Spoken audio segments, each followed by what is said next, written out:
Tony Popovic skakmat saat timnas Indonesia diremehkan. Jangan coba-coba meremehkan mereka. Arab Saudi saja kalah.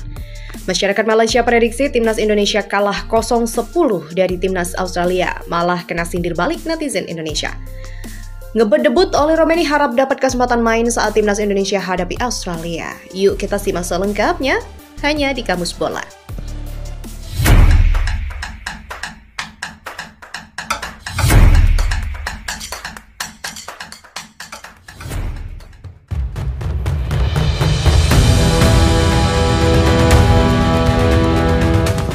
Pelatih timnas Australia, Tony Popovic, merespon prediksi publik dan pasar taruhan Australia yang meyakini timnas Indonesia akan kalah dalam duel kualifikasi Piala Dunia 2026 di Sydney, Kamis 20 Maret.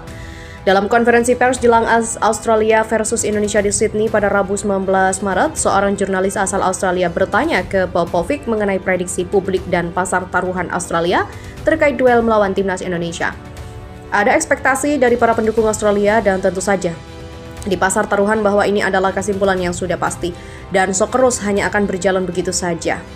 Menang mudah. Apakah ada bahaya dalam pikiran Anda bahwa Anda dapat meremehkan Indonesia dalam pertandingan ini dan jika tidak, mengapa? Mendengar pertanyaan itu, Popovic sempat tersenyum. Pelatih 51 tahun itu kemudian mengatakan timnas Australia tidak pernah meremehkan Indonesia. Tentunya sudah jelas kenapa berbahaya jika kami meremehkan Indonesia, karena kami bermain imbang di pertemuan pertama, persaingan di grup sangat ketat. Jadi tidak ada alasan untuk meremehkan Indonesia. Hasil pertandingan terakhir membuktikan itu saat mereka mengalahkan Arab Saudi. Jadi itu tidak akan terjadi. Kami tidak pernah berpikir meremehkan Indonesia. Jangan sekali-kali meremehkan mereka, timnas Indonesia. Tony Popovic juga mengaku buta kekuatan timnas Indonesia. Saya tidak berada di sana saat pertandingan di Jakarta, tapi sudah seharusnya kami menganalisis kekuatan Indonesia. Kami tahu mereka punya pelatih baru. Kami tidak tahu bagaimana dia akan menentukan strategi, tentu kami sudah melihat apa yang dia lakukan di karir sebelumnya terkait struktur dan bentuk permainan. Patrick Kluivert yakin timnas Indonesia akan memecahkan rekor buruk tidak pernah menang melawan Australia yang sudah bertahan 44 tahun dalam duel kualifikasi Piala Dunia 2026 di Sydney, Kamis 20 Maret. Dalam konferensi pers jelang Australia versus Indonesia di Sydney pada Rabu 19 Maret, Kluivert mengaku timnya tidak memiliki cukup waktu untuk benar-benar menerapkan ide permainan pada skuad timnas Indonesia. Namun pelatih asal Belanda itu yakin timnas Indonesia siap menantang kemenangan pertama atas Australia sejak 1981. Perubahan tidak mungkin dilakukan saat ini, tetapi tentu saja ada hal-hal yang tidak hanya saya jelaskan di sini, tapi akan ada beberapa hal yang berubah. Tapi itu hanya antara kita. Saya pikir tim sudah siap, mereka tahu apa yang kami harapkan besok. Jadi kami tak sabar untuk memainkan pertandingan itu, ujar Patrick Kluivert dikutip dari Reuters.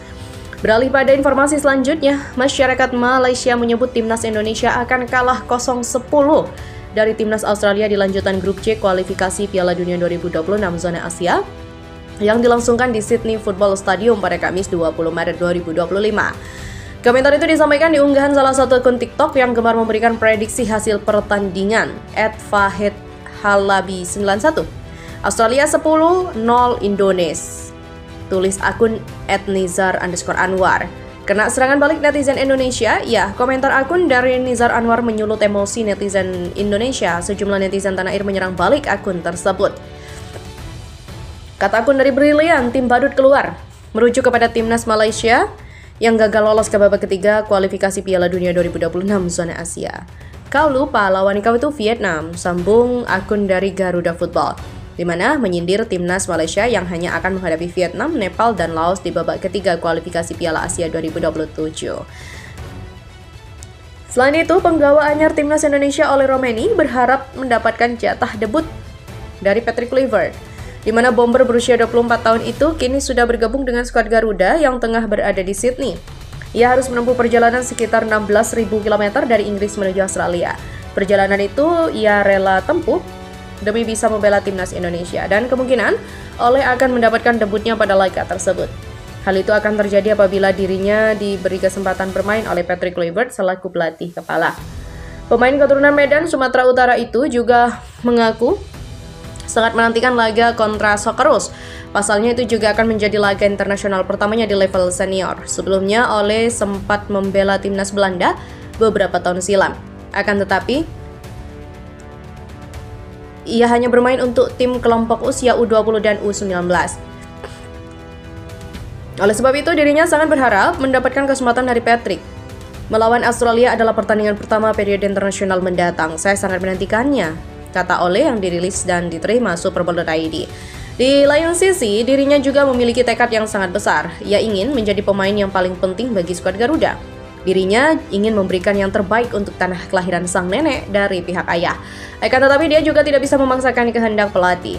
Seperti diketahui, keputusan pelatih bersifat mutlak. Bahkan, pemain sekalipun tidak bisa mengintervensi keputusan sang nahkoda utama. Saya ingin menjadi pemain penting bagi tim, negara dan bisa memberikan yang terbaik melalui sepak bola. Tapi siapa yang masuk susunan pemain itu bukan keputusan saya. Yang terpenting saya sudah hadir dan saya tidak sabar bermain untuk Indonesia. Demikian dikatakan oleh Romeni. Patrick Kluivert memasang target optimal saat timnas Indonesia berjumpa Australia. Ya, target optimal yang dimaksud sang pelatih adalah mengamankan 3 poin alias meraih kemenangan. Tentu saja ini akan menjadi pertandingan yang sangat sulit, tetapi saya yakin kami bisa meraih hasil yang positif, kata Patrick Kluivert dikutip dari situs resmi PSSI. Menang lawan Australia bukan perkara mudah bagi Indonesia. Kemenangan terakhir didapat Indonesia pada 1981, namun bukan berarti skuad Garuda tak punya peluang menang sama sekali pada duel lawan Sakros. Komposisi lengkap di pertahanan, lini belakang bakal jadi keunggulan utama bagi timnas Indonesia. Sebab ketika Australia kehilangan beberapa pemain kunci di lini depan, Indonesia bisa tampil dengan kekuatan terbaik di pertahanan. Kevin Dix yang sempat mengalami cedera dipastikan dalam kondisi bugar. Jay Itzes dan juga Messilgers juga datang dengan performa bagus bersama klub masing-masing. Indonesia kehilangan Justin Hubner karena akumulasi kartu. Namun Rizky Ridho dan Jordi Amat membuat Indonesia punya lebih banyak opsi. Lalu Calvin Verdong dan juga Sandy Walsh juga bisa dimainkan sebagai bek tengah. Di mana lini tengah lebih solid, Australia punya lini tengah yang kuat dengan Jackson Irvine sebagai pusat permainan. Namun Indonesia punya komposisi gelandang yang tidak kalah kuat dibanding Australia. Kluivert sebagai pelatih kini punya lebih banyak opsi di lini tengah. Tom Hai akan tetapi jadi pilihan utama. Dia telah menjadi elemen penting di jantung pertahanan skuad Garuda. Dan biasanya Ivar Jenner serta Nathan Jaon bisa menjadi opsi untuk menemani Hai di lini tengah. Namun untuk lawan Australia, ada sosok JP Lupelsi yang bisa membuat lini tengah Indonesia makin kuat. Di mana strategi yang sulit ditebak faktor Patrick Kluivert dan juga tim pelatih timnas Indonesia bisa jadi pisau bermata dua. Aspek positifnya, Indonesia bakal punya energi dan taktik baru bersama pria asal Belanda itu. Kluivert juga membuat taktik Indonesia sulit ditebak Australia sebab ini adalah laga debutnya bukan hanya Kluivert. Ada juga beberapa nama baru yang membuat Indonesia makin sulit ditebak lawan.